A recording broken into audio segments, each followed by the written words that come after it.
that Charlotte? Who's her friend, and what are they chatting about? Please, with the cherry on top, Charlotte! Journalist extraordinaire! Please tell me you're joking! I read that a gang of criminals tricked the Gardamex by disguising themselves as blubber beasts. It's true, isn't it? It has to be! I've invested all my savings into graph adversarial technology and even taken out a sizable bank loan. I'm begging you like the beggiest beggar in all of begdom. I need you to calm down a little, Miss Lapine, Pauline. I admire your passion for your research, and I don't mean to dash your hopes for those, big-ticket orders. But I'm afraid I'm not joking. The Blubber Beast incident was a short story mailed to us by an anonymous amateur author, written in the style of a true story. It sounds like they're just discussing a story, but why does this Miss Lapine Pauline seem so distressed? Funnily enough, I actually remember being in a meeting where the editing team was debating the potential risk of misleading the public with this story. They even went to Maison Gardiennage for advice. But to our surprise, they fully supported us printing it. They figured that the false intel would be a great way to dupe potential criminals into wearing ridiculous costumes when breaking the law. In truth, Gardamex are extremely sophisticated in their capabilities. They can identify criminals just as reliably as the best human guards, so a crude disguise isn't gonna get you far. If anything, it'll just make you stand out all the more. Since we ran that story, the Maison Gardiennage has made a slew of arrests, including, one phantom blubber beast, a titanic red-crowned finch, and a Spectre Man. So I knew this story had helped out law enforcement, but this is the first time I'm learning of an innocent citizen being deceived by it. And investing so much Mora for nothing.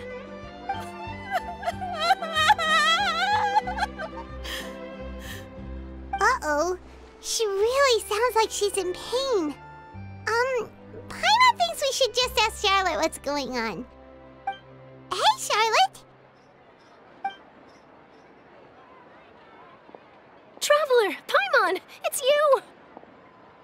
I was in the area taking some photos for a story when I got to talking to Miss Lapine Pauline about her research.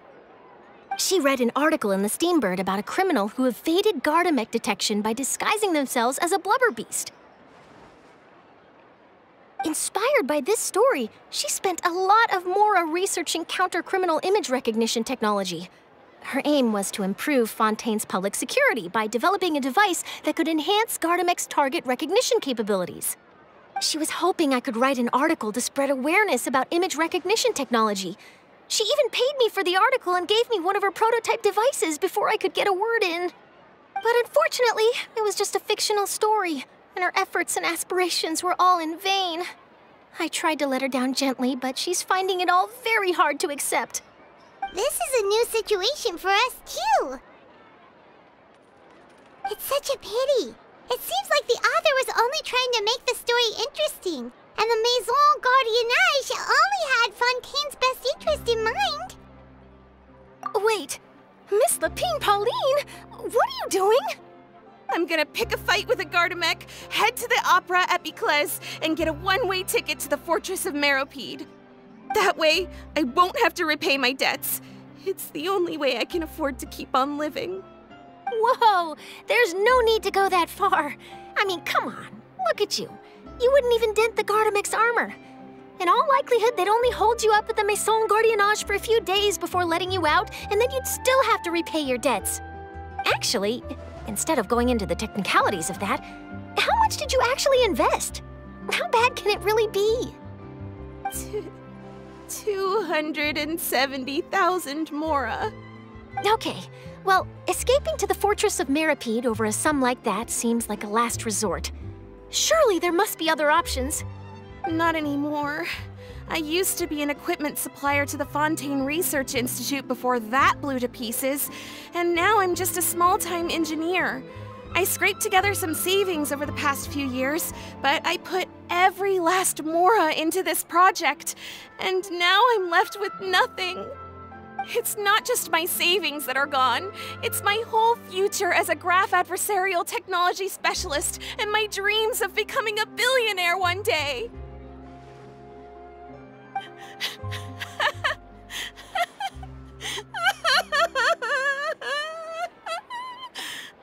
My life is over.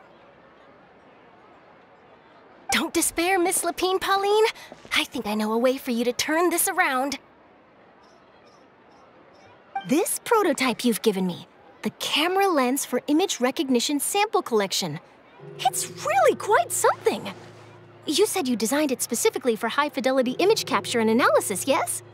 The rapid focal length adjustment is a very useful function in its own right. It's sure to make many journalists' jobs much easier. In fact, I'd say it has the potential to revolutionize Fontaine's news media. So your research efforts thus far are by no means in vain.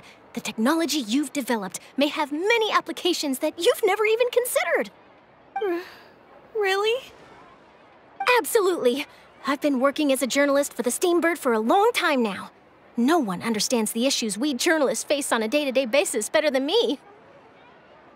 So keep calm, take heart, and start thinking about mass production. In the meantime, I'll show your invention to all my colleagues to drum up interest in your product.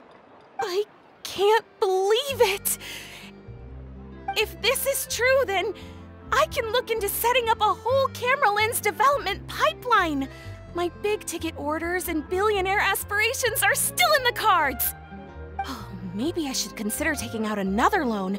That way, I can rapidly improve the lens production process, be the first to market, and prepare to battle for dominance in the camera industry. Come on! Stop daydreaming about your pipelines for a minute. Just take it one step at a time and see how it goes. There's no sense in putting all your eggs in one basket before things are even off the ground. And I can probably speak to some people I know and license my image recognition device to a workshop to raise some funds. I can't believe I didn't think of this sooner. There's no time to lose. I need to get to work. Early bird gets the worm. Can you believe her? She just ran off. Paimon's pretty sure our advice went in one ear and out the other. It's understandable.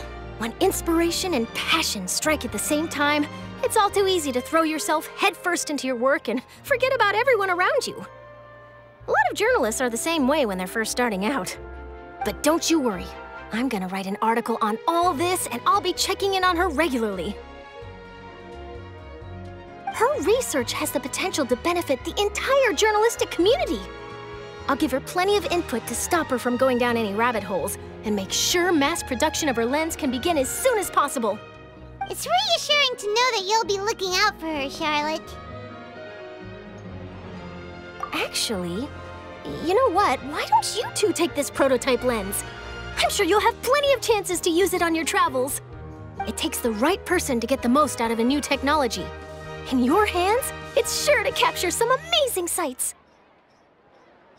Thanks a lot, Charlotte. What a nice surprise. We were just curious about what you guys were talking about. Totally didn't expect to get a free gift out of it. You're welcome. I got something out of this too. The beginnings of a very interesting news story. The boundaries between real news reports and news-like fiction must not be blurred, even when there's a compelling justification for doing so. Yes, that's how I'll phrase it to the editors when I give them my feedback. Let's hope we don't mislead any more well-meaning citizens in the future.